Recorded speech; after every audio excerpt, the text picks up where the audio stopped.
Good afternoon, everyone, and welcome to the last day of the Singapore FinTech Festival. It's a Friday afternoon, and I'm grateful, to see you attend this panel session here. And this afternoon, I'm very privileged to be joined by three very distinguished central bankers. And if you allow me, just let me quickly introduce them. So firstly, on my left, I have Deputy Governor Barnabás from the Central Bank of Hungary. Following that, I have Assistant Governor Daranee from the Bank of Thailand. And last, obviously not least, I have Deputy Governor Maxwell from the Bank of Ghana.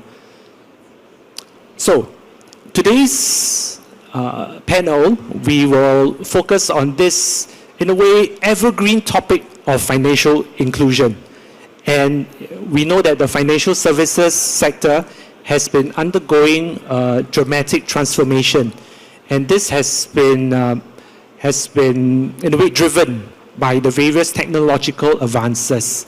There are also sustainability imperatives and also a growing emphasis on social equity. At the same time, policy and regulations also need to evolve with this increasing focus on inclusion, especially in this rapidly changing financial landscape. And often, many of these financial inclusion initiatives are nested with a broader national strategy for inclusion and social equity. Now, this panel here will attempt to discuss the important role that regulators and central bankers play in implementing not just inclusive financial policies, but also to promote an enabling environment that is fair and transparent.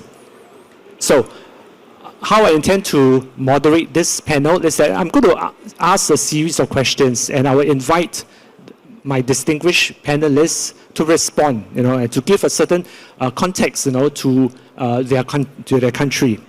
So first of all, maybe perhaps I could ask Assistant Governor Daranee first. Now, Thailand has had several decades of impressive growth and poverty reduction, and these have significantly improved the living standards of its citizens. What are the current efforts to continue the momentum to drive Thailand's inclusive growth, particularly in the financial services sector? Thank you, Siti, and good afternoon, everyone. Thank you so much for being here.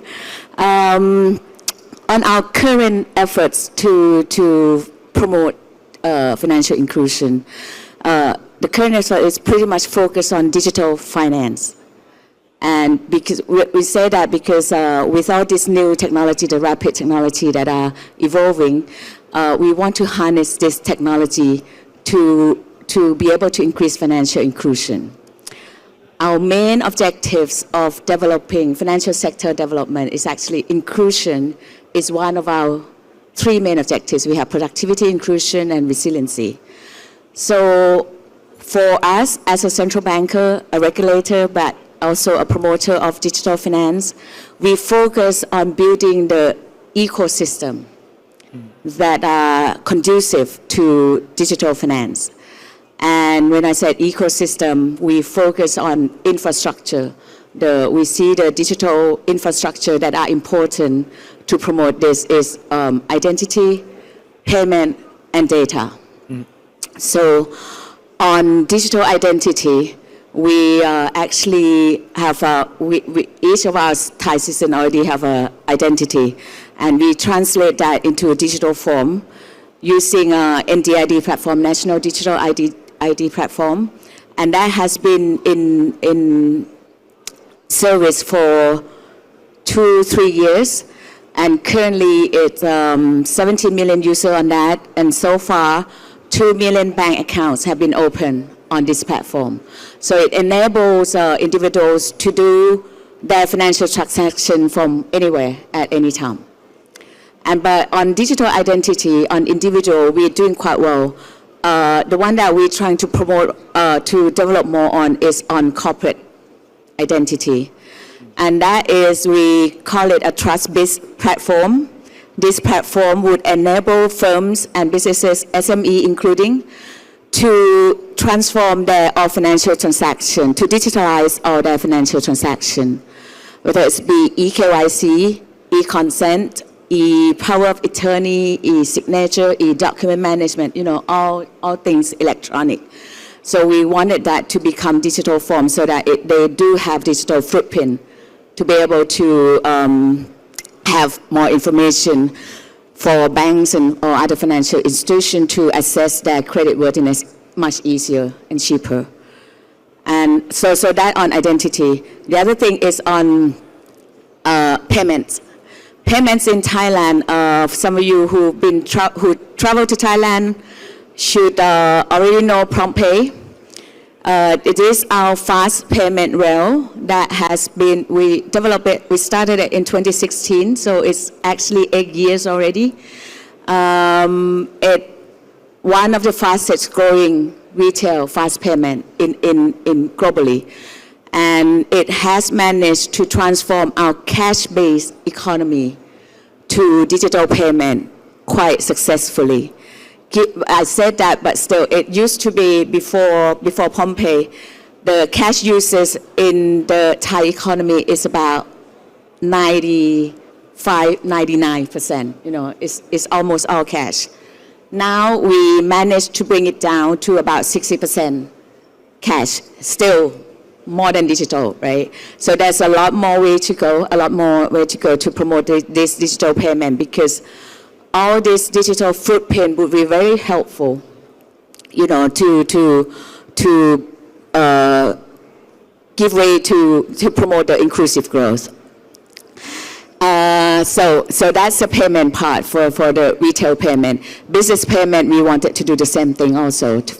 We envision it to payments to be seamless, fast, cheap, transparent, safe, all those things. Domestically, we're quite successful for retail, and we have brought that cross-border.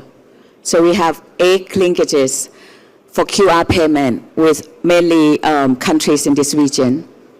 And we also have PromptPay now with Singapore to enable peer-to-peer transfer.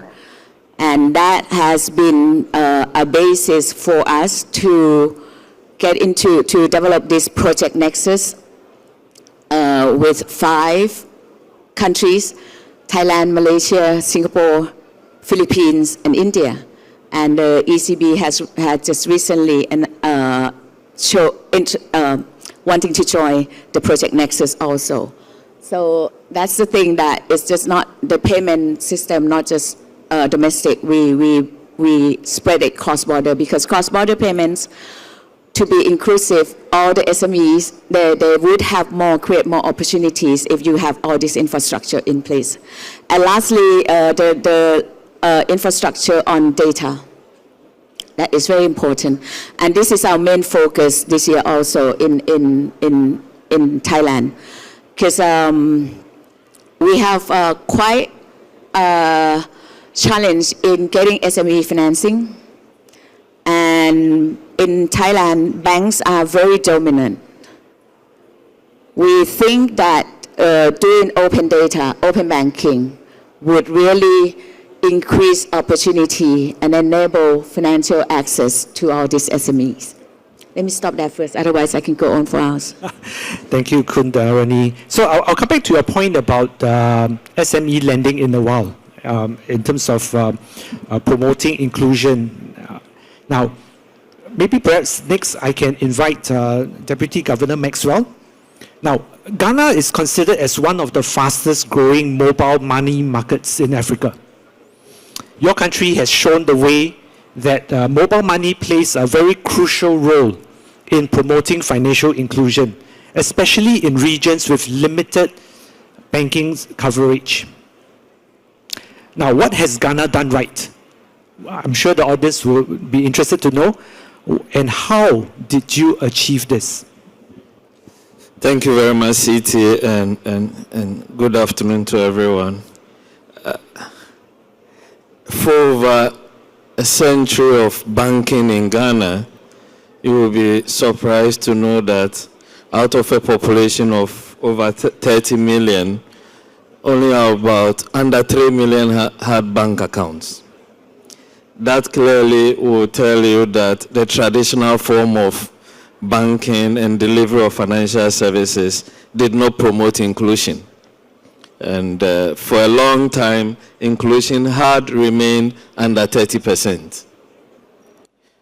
But the game changed starting from 2007, when the central bank decided to set up what we now call the Ghana Interbank Payments and Settlement System, which is 100% subsidiary of the central bank, with the mandate to implement interoperable payment system, introduce a common switch platform, bring all the different switches scattered around by all the commercial banks to a one common switch platform, and use that as the implementing wing for payment system policy by the central bank. So by putting that together in 2007, in 2008, the Bank of Ghana introduced what we call the biometric interoperable payment card, called the e-switch, which allowed government to deploy transfer of resources to segments of the population that are mostly unbanked. If we had only about 2 million, 3 million out of 30 million with bank accounts, we had a huge segment of unbanked population. This biometric ID card is also working both online and offline, and it allowed transfers to be made to teachers in the rural areas that are not connected, to nurses, to also those who are benefiting from poverty reduction transfers. We call the Livelihood Empowerment Transfer Program that the government did. And that e-switch also allowed government to pay cocoa farmers. And you know, Ghana is the second world largest producer of cocoa. And so a greater percentage of the population are into the cocoa farming in the rural areas, and they were able to be paid using the biometric e-switch card. This formed the basis on which, in the same 2008, the Bank of Ghana introduced what we call the branchless banking guideline. And that is what brought in the mobile money regime, which allowed the commercial banks to then partner with telcos to be able to deliver payments through mobile phones. And that's when the game changed. But Ghana decided to go the telco payments by using the bank-based approach. Other regimes used the telco-based approach. But we went the bank-based approach, meaning telcos themselves could not deliver mobile money. The telcos had to set up a subsidiary, licensed and supervised by the central banks, and they are the ones that delivered mobile money, and they had to partner with a commercial bank. And so that made the delivery of mobile money services bank-based, and that allowed the Bank of Ghana in then 2015 issued what we call the Electronic Money Issuers Guideline to try to consolidate all the infrastructure that has been put in place and set the basis for the Bank of Ghana to introduce the Payment Systems and Services Act. That is where the transformation took place. Because up until this point, before the Payment Systems and Services Act came in, that's up to 2017, financial inclusion was up to 41%. Then when the Payment System and Services Act came in, it allowed the Bank of Ghana to be given the mandate to license and supervise fintechs and to bring them into the payment ecosystem formally. Once they came into the ecosystem formally, they transformed the mobile money ecosystem by adding value-added services to just mobile money payments. And because of that, we're also able to introduce the mobile money interoperability platform, which then ensured that there's interoperability across different mobile money operators, but also interoperability with the e-switch biometric card I talked about, and then interoperability with bank accounts. So you have this triangular interoperability that ensured that anyone that had a mobile money wallet automatically had a bank account. And that is when financial inclusion and delivery of financial services took off. And between 2017, when we had financial inclusion of 41%, by 2023, we have financial inclusion of 96%. And that is what transformed financial inclusion, delivery of financial services in Ghana. It solved the issue of identification, because within that same period, the government introduced the biometric Ghana card, which brought together, gave a unique identification to every Ghanaian, brought together all the scattered databases into a unique database, a single point where you can identify Ghanaians. At the same time, the government introduced the digital address system, where every point, 5-meter radius, had a unique digital address so that you can trace people. At the same time, the government linked the Revenue Authority database, the Social Security database, the driver and vehicle licensing database, all together under the Ghana card, the biometric Ghana card, which allowed individuals to be uniquely identified and opened the space for that trust deficit that we had for individuals who were not in the banking system to be closed and to be uniquely identified. So this is what Ghana did to change the game from financial inclusion under 40% to now 96% financial inclusion. Thank you, Dr. Maxwell, and congratulations on such a success story for Ghana. And indeed, your approach is very unique. Now, let's switch our attention from Asia, Africa, and now we have Dr. Barnabás from Hungary, and we can hear from the European perspective. So, Dr. Barnabás, Hungary has a well-developed financial sector with advanced digital infrastructure, and it offers a full range of financial services. Can I ask, what are some of the ongoing efforts taken by the central bank to address any remaining gaps and ensure that citizens, particularly focusing on the vulnerable groups and possibly small businesses, can they benefit? How can they benefit from financial services? Okay, first, thank you very much for the invitation to the panel. I strongly believe that the digital transition and the digital finance is one of the most important megatrends in our life. Of course, to manage this megatrend in a proper way, we have to focus on 4 key areas. Area number 1, we need proper strategies how to manage the transition between steady state A to steady state B.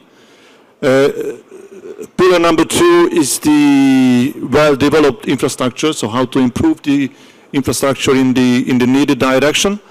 Pillar number 3 is the role of education and of course the level of financial literacy. And pillar number 4 is the issue of security. So of course we are interested in cheap, fast and stable payment solutions. So if we look at these pillars in Hungary and what are the options looking at the future, I think it's clear that in the field of strategy, we as a central banker, we have to be active in many fields. So we do that in the last couple of years. So we introduce recommendations how to manage the digital transition towards the payment providers, towards the banks, so towards the whole ecosystem in the country.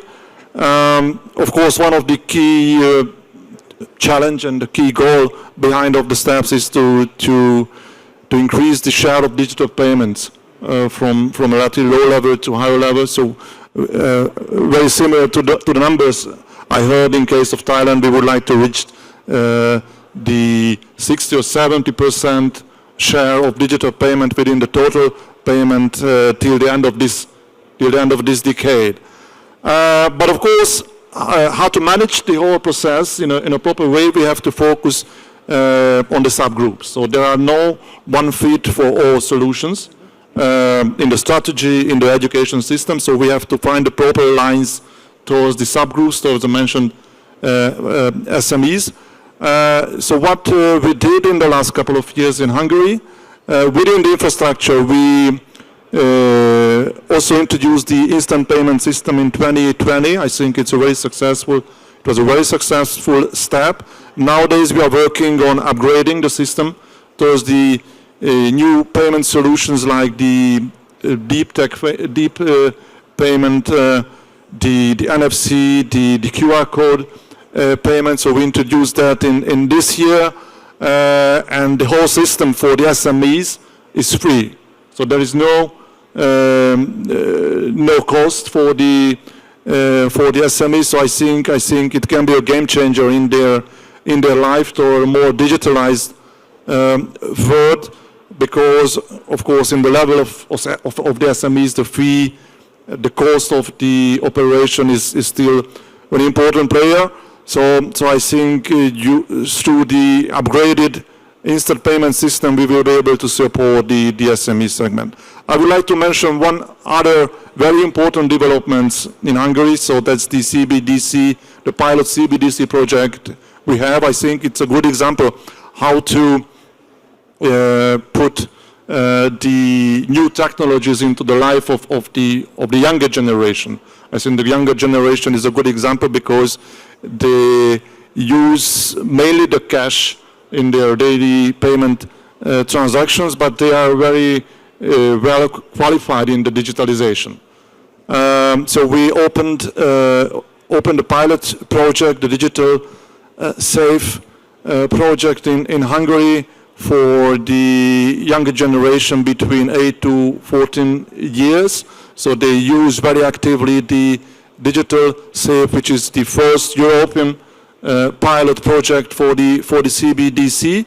And I think we can provide new experiences for the younger generation, but of course on the other hand we can get our own experiences how to manage the CBDC in a country on that time when it will be needed to introduce the CBDC in our daily life. So I can say that the experiences are very rich, both on our side.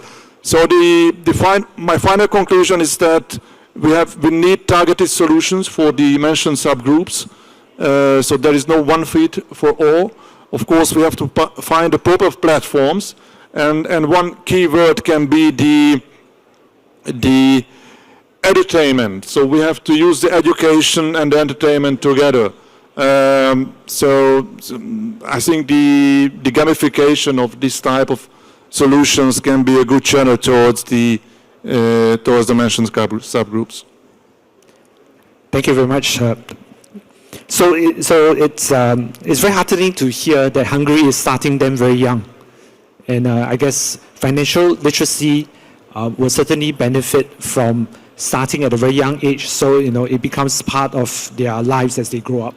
They'll be familiar with all these access to financial services and knowledge, literacy knowledge. Okay, I'm a bit mindful of time. Let me ask the panel this question. Now we've been talking a lot about the positive impact of financial inclusion. We've been discussing about success stories about whether it's Thailand, Ghana, or Hungary in increasing financial inclusion amongst the population. However, some could argue that as you increase financial inclusion, it may not necessarily lead to a positive outcome. There could be some adverse effects arising from an increased level of financial inclusion. Well, some of them I can think of is, perhaps over-indebtedness. Some people, as they gain access to credit, there's a risk that they may borrow more than they can repay, and hence that may lead to financial distress. On the other hand, we have talked about the increased adoption of electronic payments, particularly faster payments. But that in itself can also potentially lead to a downside risk, where you may have an increase in cyber attacks and scams and frauds being conducted. So what I'd like to hear from the panelists would be that, what are your thoughts about any potential downsides, in a way, with respect to increasing financial inclusion, And what could policymakers and central bankers do in order to address and mitigate this risk? Perhaps I could invite Dr. Daranee to start first. Thank you. And I think you read my mind, because those are the two things that are top of our list that we are concerned about. If anyone was here yesterday, Queen Maxima was actually saying the same thing, that she shifted the focus from financial inclusion to financial health, right? And which is the same thing in Thailand, where I told a success story, and there's also a dark side, which is household debt is about 90% of GDP. And it has significantly increased during COVID, and it hasn't come down yet, right? A lot of population is under debt distress. And that is the result of borrowing much more than they can afford. And part of it is because of the economic situation. Part of it is literacy, because they could have borrowed with a lot less interest rate if they know how to get their credit in order. And part of it is also the part of financial institution who is not lending responsibly, right? So we, for the last 2 or 3 years also, we have been doing quite a bit to make sure that the lending is responsible, so that any inclusive growth that we have is sustainable. So the inclusion that we're striving for is just not inclusion that you can have access to finance, but it has to be an access to productive finance, right? You need to be able to repay back.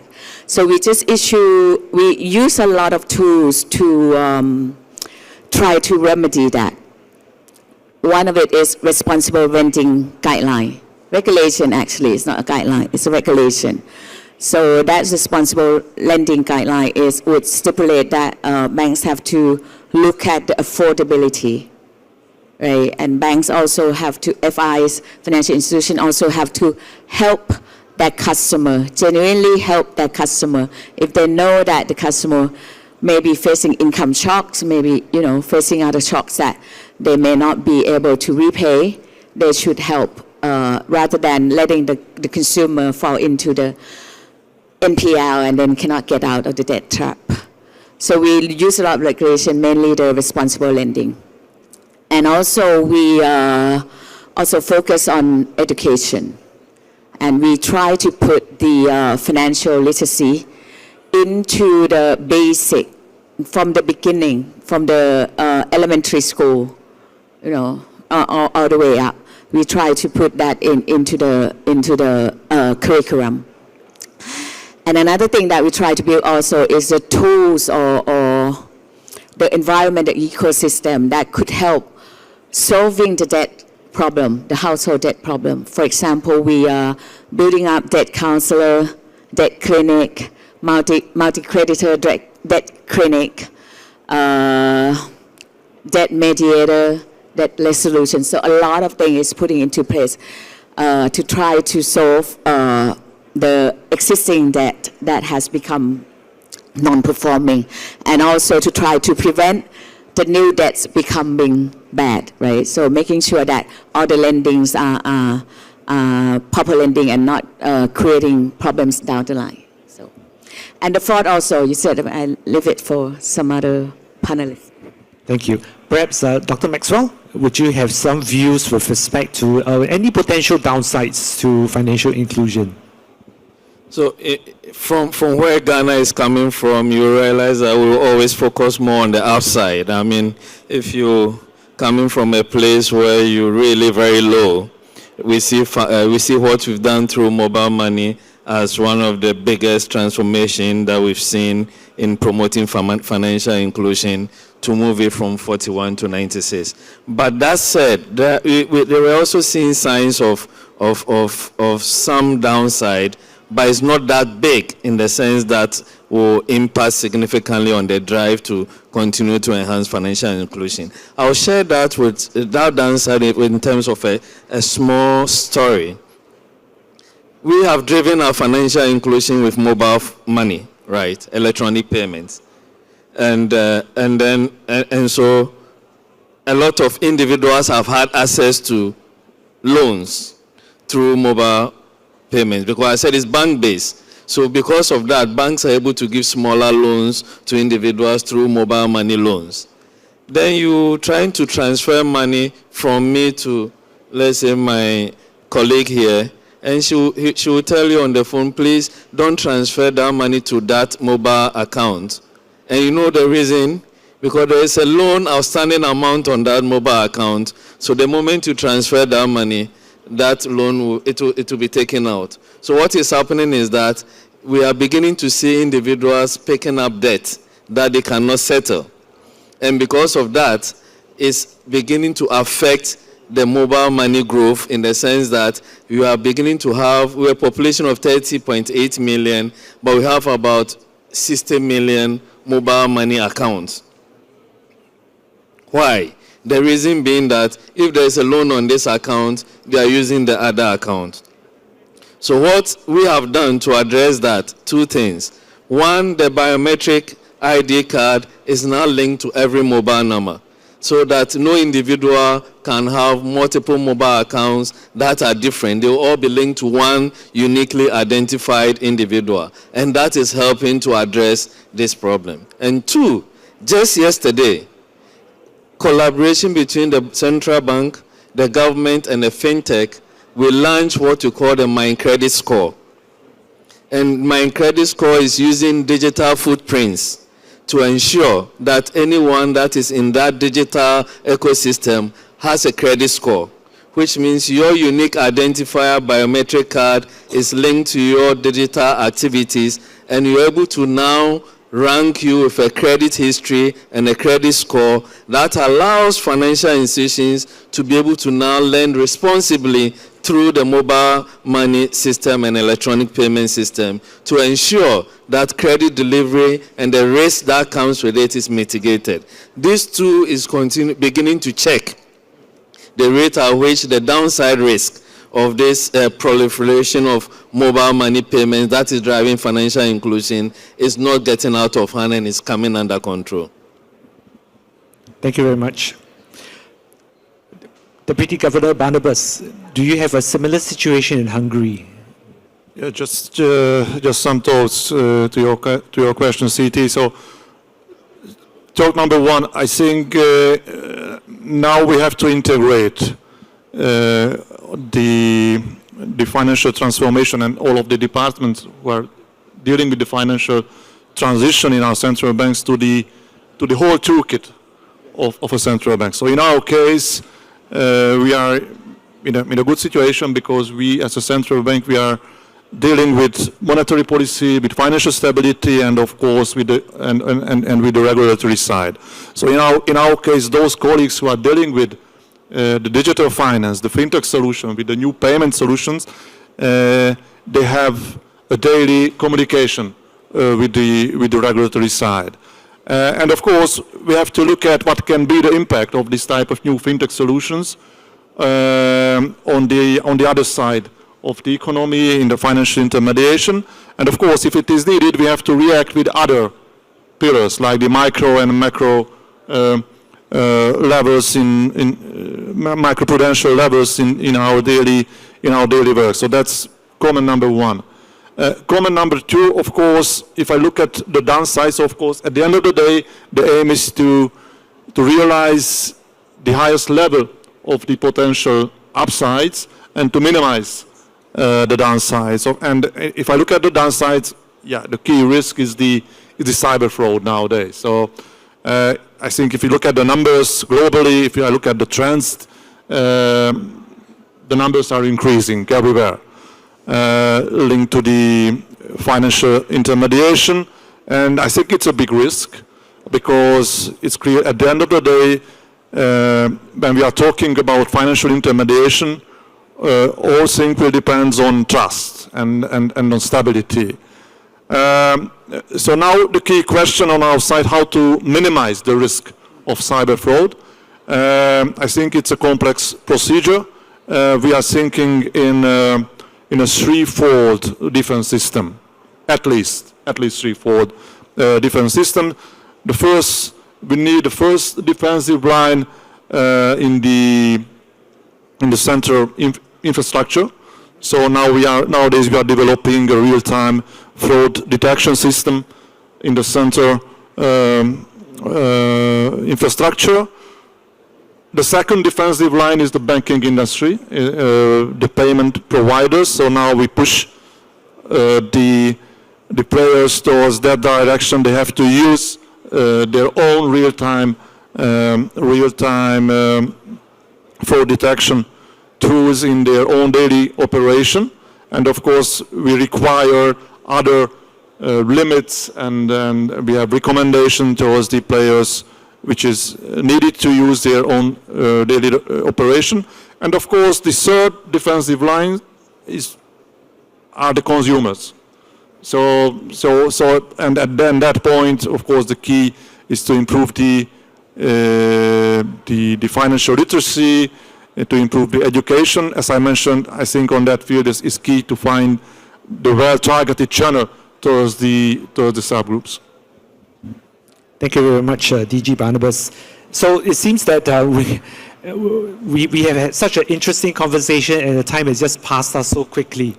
And I can appreciate that this topic about this conversation around this topic, financial inclusion, is going to continue to evolve over time, particularly as technologies, digitalization, increased financial services becomes more complex. And the panel has discussed in terms of what are some of the responsibilities in terms of policy making and some of the responses to the risk involved in financial inclusion that could emerge, and what would be the central bankers' thinking around this. And I'm sure that perhaps at next year's Singapore FinTech Festival, we could come together again and have a review of what has transpired over the past year and how our countries has responded to these issues. So if you join me in giving a round of applause to my panel of distinguished speakers here. Thank you very much. And to all of us here, we hope to see you at next year's Singapore FinTech Festival. Thank you.